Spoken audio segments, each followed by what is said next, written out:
Hey everyone, I'm super excited to release this mini course that's specifically designed to help you move up stakes. I tried to pack as much punch with each course as I can, and each one to have something that you can implement into your game and use today to help you continue to climb the ladder. Because at the end of the day, I feel like in poker, I feel like the end goal for most players is to get to mid stakes and higher because that's where the money is made. That's where the money gets more serious when you get to mid stakes and higher. So I feel like that's a goal of a lot of us. That's definitely a goal of mine. And that's why I'm coming out this course that's hopefully going to touch on a lot of different subjects to really help mold you become a winning mid stakes player and higher. I grinded all the way from micro stakes to low stakes to mid stakes to high stakes. So I crawled on my hands and knees up that ladder and blood, sweat, and tears. And I learned a lot through the way. So hopefully I can share some of that knowledge with you and help you achieve your goal of moving up as well. Okay, excited to get started here with the first one. And before we get into all the technicals of poker and things like that, at the end of the day, we need to get into a way of thinking when you're at a decision point, thinking about calling, thinking about a bet, whatever it may be. It is absolutely critical because at the end of the day, what are we doing in poker? We're making decisions. Really, in life and everything, it's about making decisions, having a process, a way to think. So let's get into it. So why does it even matter, right? I kind of went over a little bit there, but I think from my experience coaching and just playing at these stakes, doing some testing, playing down at these lower stakes, the people at these stakes play very reactively. And again, in coaching, this is like a common fallacy. And when you play reactively, it leads to passivity. It leads to making mistakes, missing profitable lines, just playing predictably how you'd expect everyone to play. You see this like live a lot, especially like multi-way pots. Everyone just plays the way they're supposed to play with their hands, right? It's like they're not when you're playing reactively, you're not thinking proactively. You are just basically clicking buttons, in my opinion. Like you're not really thinking. And it's just so obvious and it comes up when you see players do this that it's like, whoa, well, why didn't you think about betting there? Like, well, why didn't you didn't consider raising here? Like you immediately just went to call. Like that's what everyone would do. They go to call because they don't have a frame of thinking. They're not thinking, oh, A, B, C, and then equals this, right? They're just like, I have this, I check. I do this, I call. So we're going to go into detail about this right now because I do think the majority of players, you're moving up to low stakes. Okay, you did well, micro, that's great. But you need to start this development now because as you keep moving up, you can get away with it for a while, but you're going to need to have a good process and be patient because it will take some time. There's a lot of ways to think, right? There's not like one rigid way to think about poker. I'm going to go over kind of like a common way I like to go through hands, but it's not the only way I think about it. It could be spot dependent. It could be pull dependent. It depends on the situation sometimes, but this is generally what I'm going to show you today is how I kind of like to think about it. But again, you could talk to other pros and they may have a different way of how they approach it. It's just, and you're going to have your own way. The important thing is if you have no way right now, adopt this way and then tweak it over time to what you think works or what fits your mind well. The important thing is to have the process. Not so much the process I'm showing you today, but having a process. And I think this is a pretty good process that I have. Go ahead and just adopt it. But I also think that be open-minded to tweaking it to your needs. So, okay, here's the process, right? Facing and back. A lot of times this is the way I will go through it in my head. The first way it may be overlooked, which it shouldn't be, but it's like, who are you playing? Are you playing a recreational? Are you playing a rec? Is the recreational fun rack? the high AFQ variety? Are they more passive? Are you playing a weaker reg? Are you playing a strong reg? There's multi-table, you need tables, they're there every day, they're winning. Like, who are you playing? So important. So it's overlooked because in the atmosphere, the world of theory and sims, like sometimes we just go right into the sim, like, oh, our hands a mix or something like that. It's like, who are you playing? Because that could change everything that we do. It all filters down, right? This first thought process. Again, a lot of the thing about a thought process too is, especially if you're trying to do your own thought process and you adopt different things, you need, we're not computers, right? So if it was a computer, we'd be writing code with math and it'd be very complex and very difficult.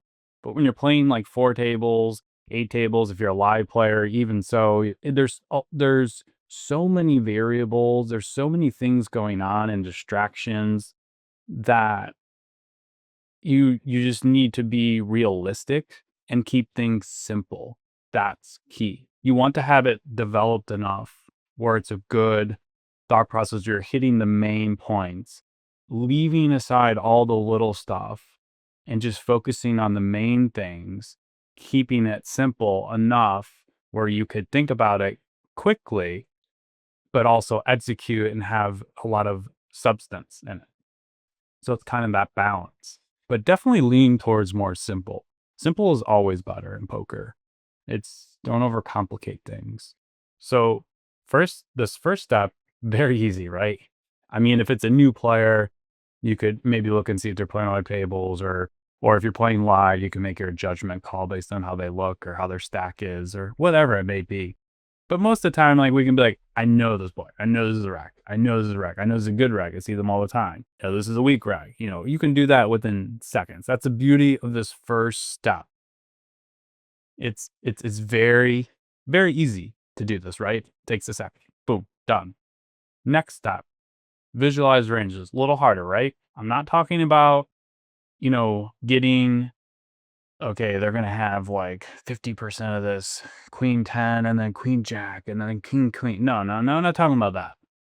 I'm just talking about, like, for instance, like I have a note here, find the bottom of value range, like little tricks to figure this stuff out. Like if you're facing a bet, you're like, what do I do? I have this like bluff catcher.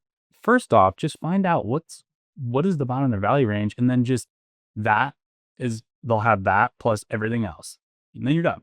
Okay, I think top pair, middle kicker. That's the bottom. Boom, done. Right? Took like a second. It's not that difficult to find that.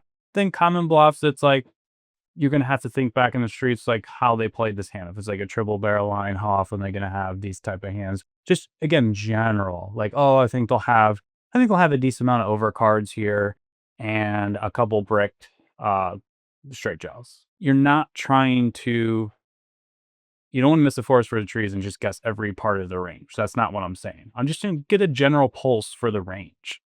And also, what's your range? And why is that important? Well, first off, it can be important for multiple reasons. If you get a pulse for your range and you're like, hey, this is kind of like a bluff catcher, but I'm also like pretty high in my range. It's a good heuristic that if you're pretty high in your range, like, unless you think your opponent's like never bluffing, you could just stop the thinking there. And I'll get into that in a second. But so it's good to get your range and also to get your range to understand what your opponent's doing. Because if you think, oh, my range is extremely capped, like we never had nuts. It's just good to know that if your opponent knows that, how they may play, and that can adjust your strategy. So I like to next kind of visualize the ranges, think of the ranges, just little tricks like that. Again, we're not specific cards here. And then the last step, which may or may not be needed, is blockers, maybe an RNG if needed.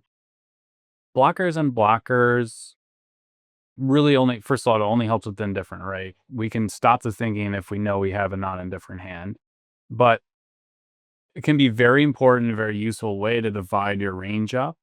It's not always needed. And in a future video in this course, I really like the videos I'm going to be doing on that in terms of very simplifying that way and not kind of the same thing I was talking about, not just like wasting a lot of brain power, uh, just thinking about every last blocker and blocker with your hand.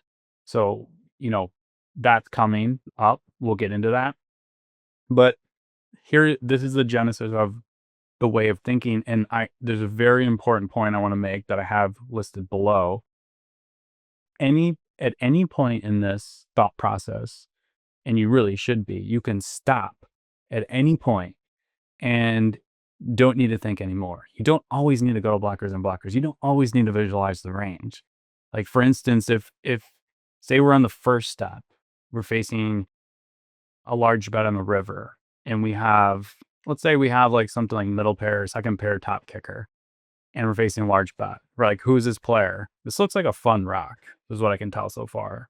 I can stop the thinking right there. I don't need to visualize ranges. I don't care about blockers. I don't care about RNG.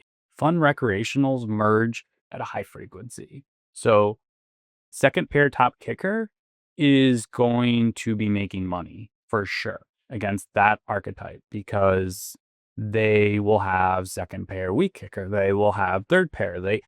Reps merge their range, and it causes them, if you categorize those merges, pure bluffs over bluffing per se. But the point is, not to get into all that minutia, but the point is if you have something like that and we're going through the thought process, you stop right there. Done.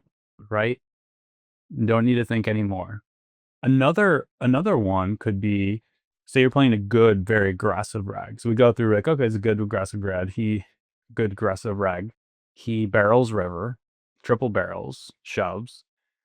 And now you're visualizing ranges and you're like, well, this is kind of like a spot where my opponent shoved that it's like not that great of a card for him. And he has, you know, a kind of like tiny value range here, but there's like a lot of bluffs. Like he can have, ace jack, king queen, ace king. Say it's like a low pair board and the cards are all middling, and he's got all these like over cards or something like that. And anyways, you're going through and you're like, there's a lot of common bluffs, a lot of bluffs this opponent can have. And there's a very tiny value range. And I know it's a good aggressive reg. We don't need to do block. If you have an indifferent hand, you don't need to do blockers and blockers. You don't need RNG. You could just pure call. It's okay to pure call. It's okay not to mix. It's okay not to look over your blockers. If you think it's a spot where your opponent's getting out of line, that is, in essence, what I'm describing as exploitation. I promise you, even if they're somewhat aware of that and they're trying to balance to a degree, if they're an aggressive reg, worst case, you've made a very marginal error by not mixing. Like if theory is a mix, right? If they somehow, because they're not going to do worse than theory. That's the point. A good aggressive reg will rarely bluff less than theory. So you know that like at minimum, it's a very like neutral-ish type error, and your upside is capturing quite a bit of BBs. So that is just facing about. I think this is a pretty simple thought process, a way to think about it. And again, as I pointed out, very important that you don't have to go 1, 2, 3. Sometimes you just look at the first one, you're done. Second one, done. Another thing, like say you're at the bottom of their value range, your hand, you don't need to think anymore. If I'm like, okay, they have king jack plus, I'm king XX, whatever, and they bet, and you have like king jack, I mean, if you're at the bottom of their value range, you rarely would ever want to fold ever.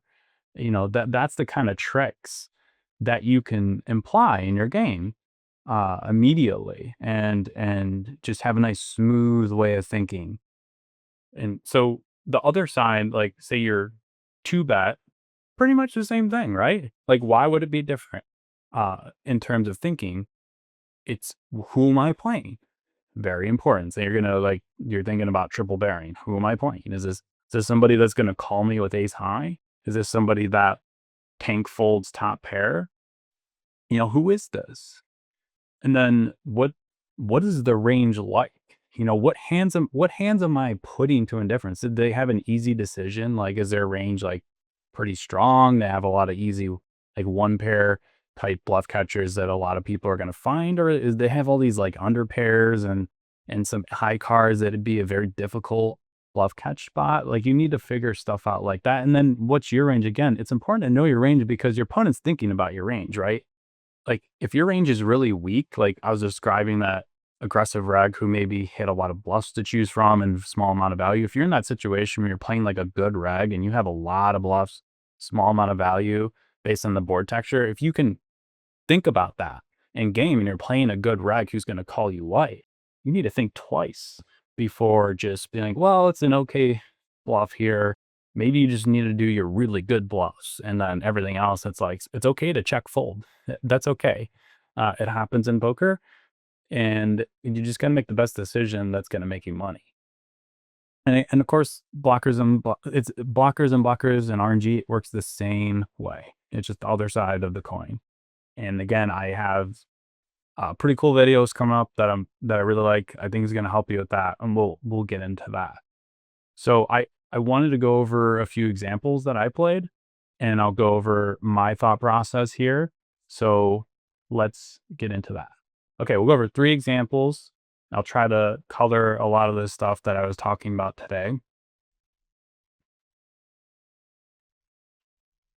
So we go for the 3-bet with 10-9 suited. This board is very good for us.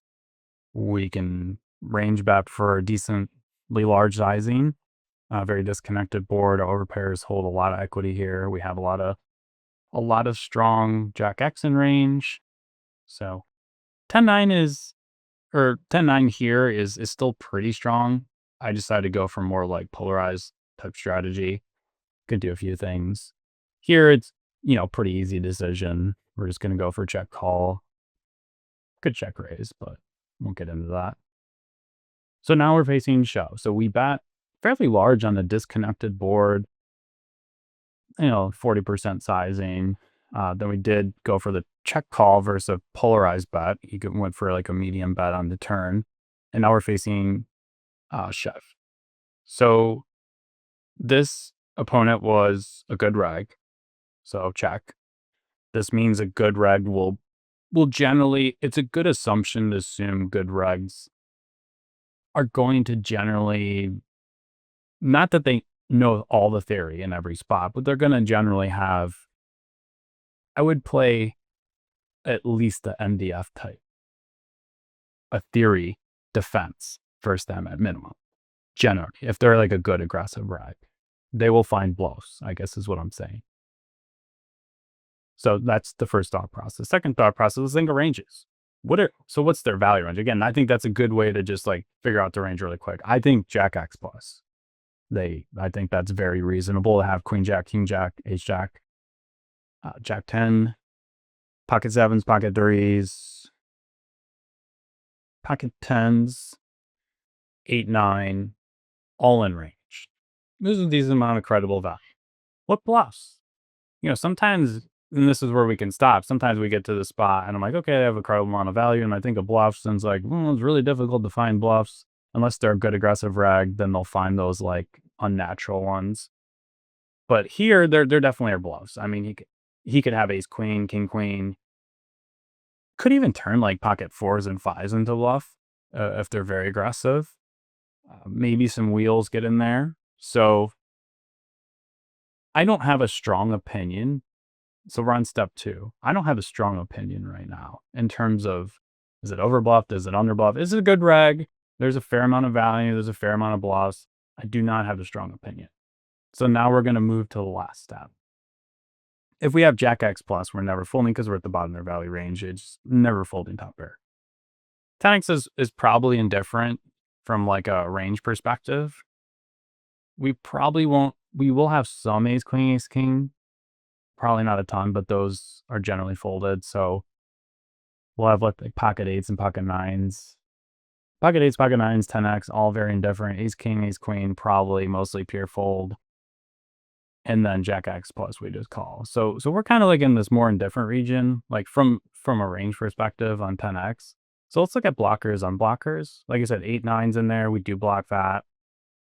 Jack nine could aggressive player, especially the smaller shove sizing, could shove. So that could be blocking the value, blocking pocket tens, blocking Jack 10.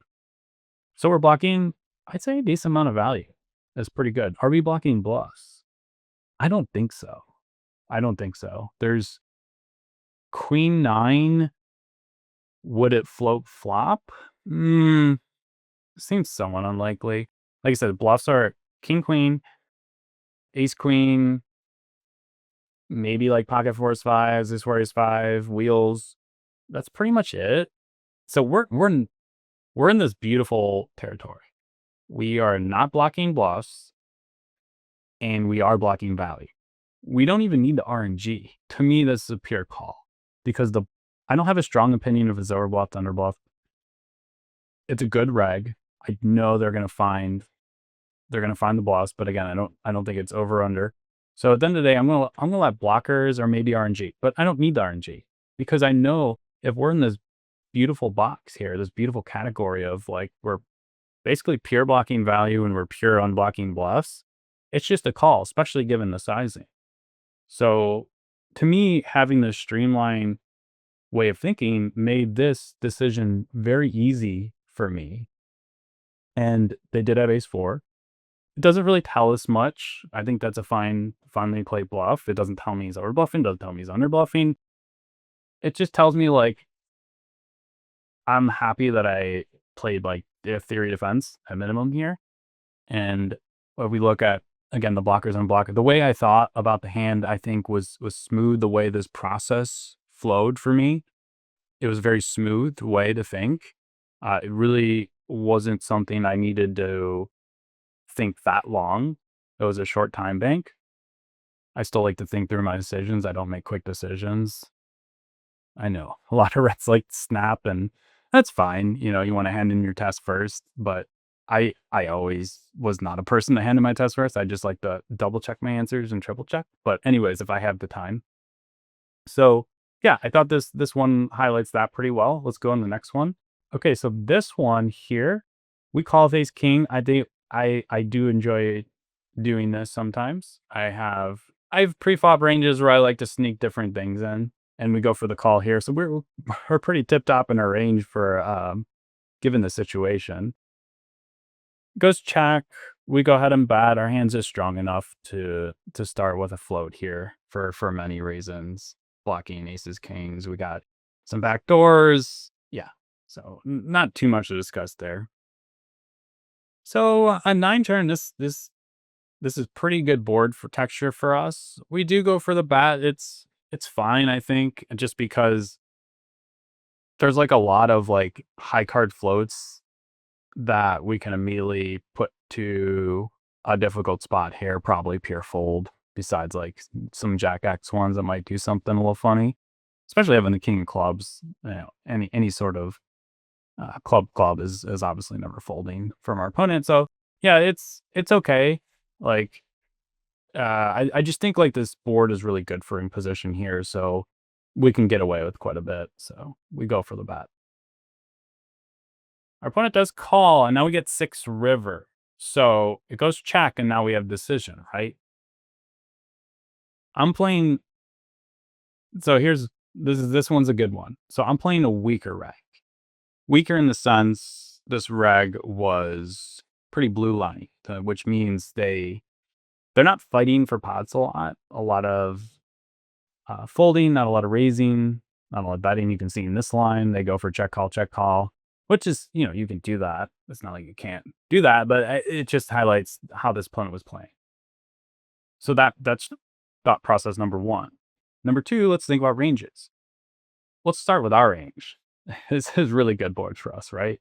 We call the open raise, and then we call our opponent's 3-bet. So like having like sets and straights, like pocket sixes, sevens, eights, nines, tens is like really at the heart of our range. It's like the heart of the range that we would have here, where we call open raise and then call the 3-bet in position here. Our opponent's very heavy on the Broadway high pocket pair region. So my thinking was, well, and then what's my opponent's range? Opponent's range is like some 10x, some maybe like aces, kings. I don't think kings would really play this way personally, just especially knowing this opponent. I think aces could play this way. Club, maybe like an ace nine, ace eight suited type combo could do this. And yeah, so I don't think there's a ton of traps in here. Like I think pocket eights and nines and tens, especially an 8, 9, 10 two-tone board, would make themselves be known on the turn. Very difficult on 8, 9, 10 to have like a set or like 10, 9 hand and just play check call again when there's so much equity we could have. Just again, this opponent, it's just more predictable player. I just don't expect a lot of traps. So I think this range is like a lot of 10x, some club, maybe like aces, and that's pretty much it, like ace eight type hand. So I'm not even going to get to the blockers and RNG. I think our hand is probably pretty iffy of a shove here from a theory perspective. We do have actually a lot of bluffs, like king jack, king queen, ace jack. You know, we actually have a decent amount of bluffs. We have value, but we have a lot of bluffs. But in my opinion, I just think this opponent, so we go to a thought process here. I thought it was a weak rec. I thought they play pretty face up. They don't fight for pots. We get to the second part. This board's really good for a range. I think most my opponent's range is kind of an indifferent struggle part of the region. Stop the thinking. Let's shove. We get the fold. They did tank for a while and they folded. Even though we have the king club blocker, I don't even know if they'd play this way with like king queen clubs, right? I think most people just check shove or king jack of clubs, maybe ace king clubs. I don't think the club is very important. Also, I don't even need to get there, so I don't even want to talk about that. Just scratch that I even said that. I just think there's a lot of indifference region to this opponent. I think they're a weaker player. I think this board is really good for us, and we're going to leverage that and just apply pressure to our opponent and just create full equity from ace eight, king 10, ace 10, these kind of hands, jack 10. And we don't know what he had, but here's a thought process where we go step one, step two, done. That's it. I didn't even have to think long here to make this decision. I was already being pretty prepared depending on the river to just kind of potentially go for some shoves, but this river made it even easier and a greater opportunity when the 6 comes in. Yeah, so sometimes it's that simple. All right, one more. Okay, I like this one here because this one's different. We get an open raise from the hijack, small blind calls, we call. And by the way, this was on coin, which the P24 translation is not good. So this is me here. So it's villain, but it's me. And okay, let's just get it. So we call and we got a 3-way. So this one's good because the thing about a thought process too is not it helps when you get to uncommon situations. The thought process is always the same.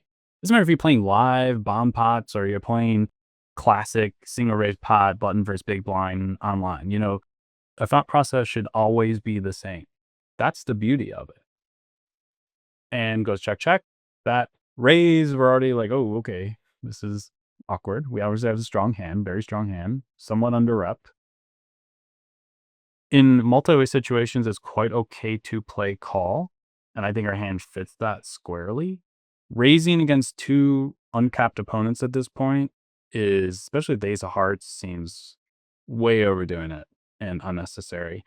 We can call, we can see how this opponent reacts, and if the opponent folds, we have position on this opponent. So I just think calling is powerful here, and it's very much theory approved, by the way.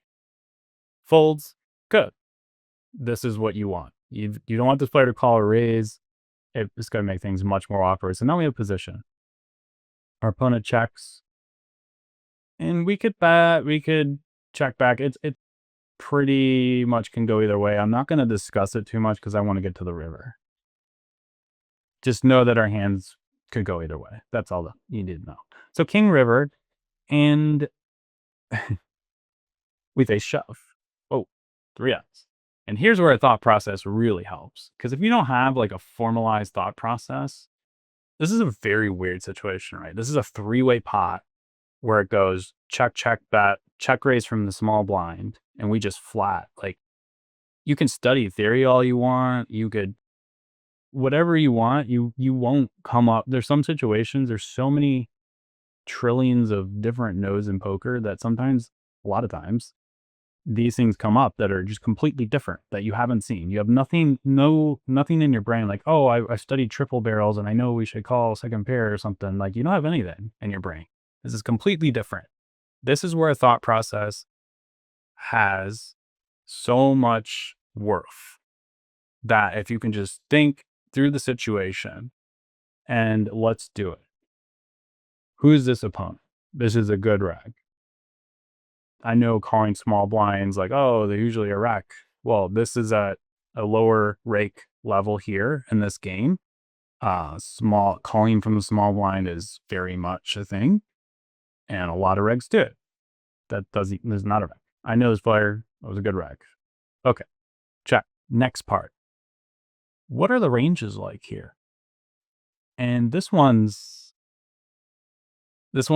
what really helps when you visualize ranges, in my opinion, in these weird spots. I think this visualizing of the ranges has the most benefit. So let's start with our opponent here. They check raise in a multi-way. We're uncapped, by the way, on the flop. Big blind is uncapped. We can have queen five, queen two, pocket fives, pocket twos. Our opponent check raises into the original raiser, who is also uncapped. So very strong range, right? Probably not check raising king queen. That's pretty low end.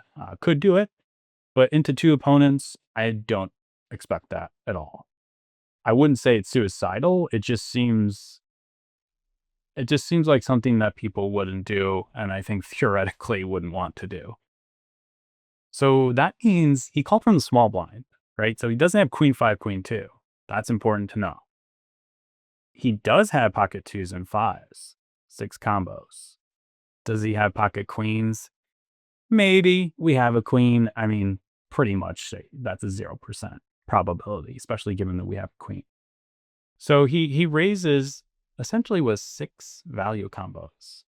Ace queen could do that. I will give our opponent that. But if we think about shoving 3x, why would they shove 3x river with ace queen? I don't think that's a thing that will happen. So we can discount that. So our opponent have 6 combos. Now, would this turn river would they ever pick up additional value? Like, what are their bluffs like on the flop? We got to go back to the flop. That's another important point. Go back, piece the story together. Obviously, heart, potentially spade, like ace 4 spades, ace 3 spades. Could they have like an ace 10 of spades? It's pretty spewy, just given like I was saying, 2 uncapped opponents.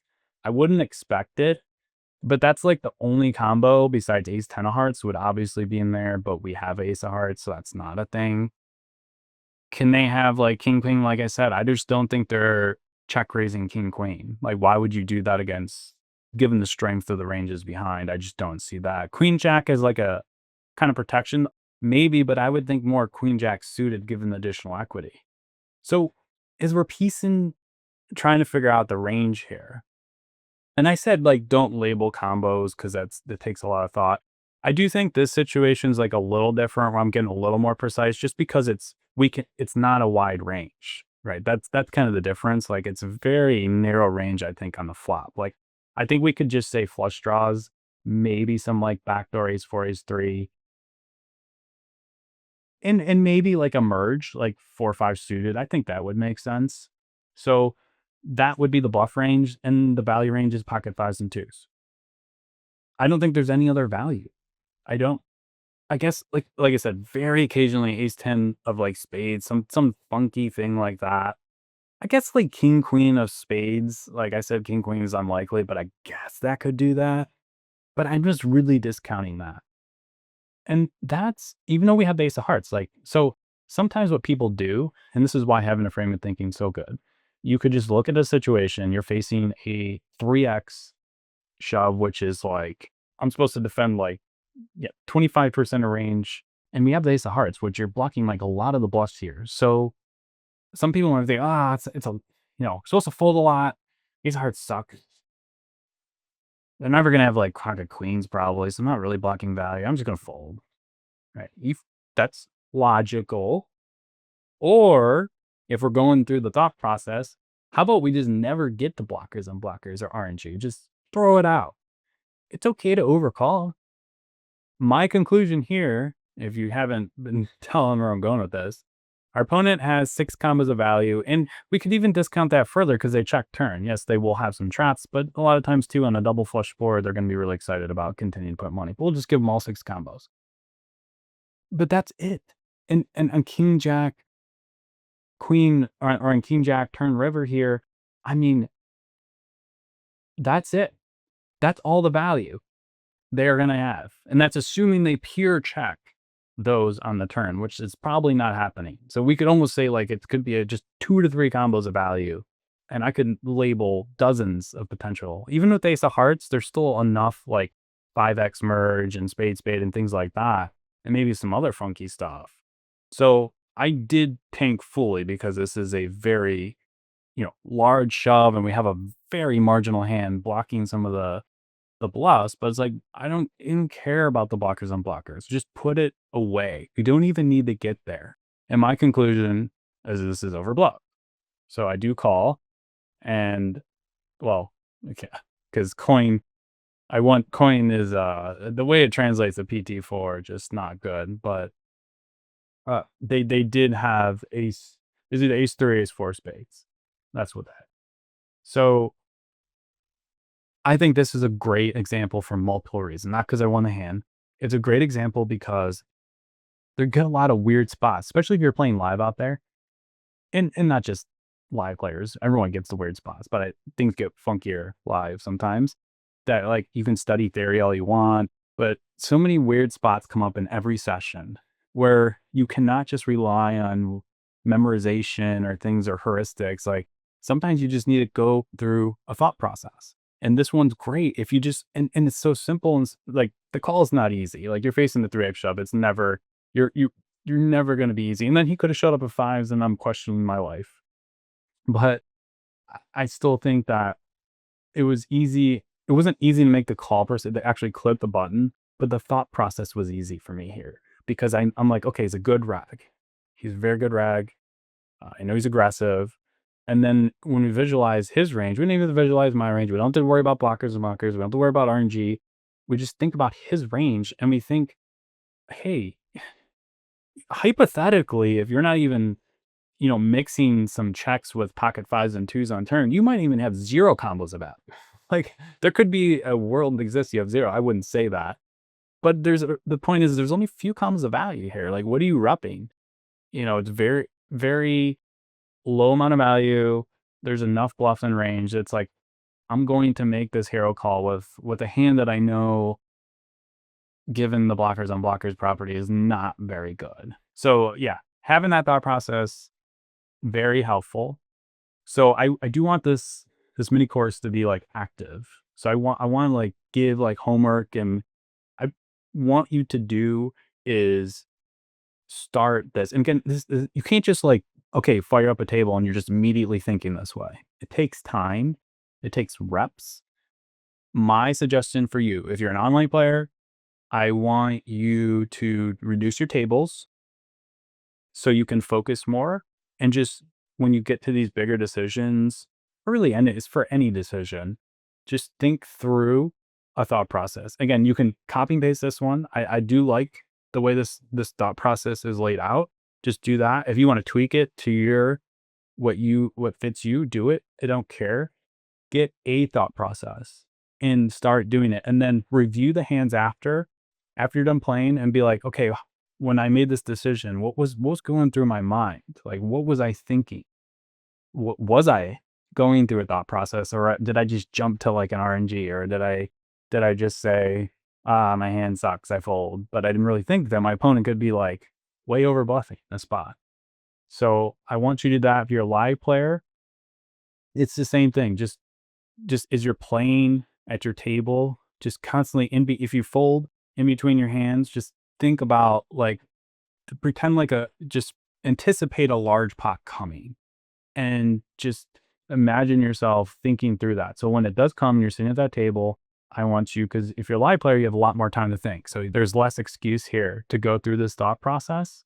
So I want you, when those big decisions come, just take your time. You don't, I know your heart's gonna be pumping, and maybe you're thinking about barreling, bluffing, or you're thinking about doing this hero call, and you just want to put the chips in your hands. You just stop, think, stop and think.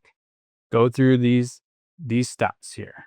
I promise you, when you keep doing it like reps over time, it'll become second nature and you will see results flow through. It's important to have this template as we go forward and you want to move up stakes wherever you're playing. So, yeah, do that. That's your homework. And I will see you in the next one. See you later. Bye bye.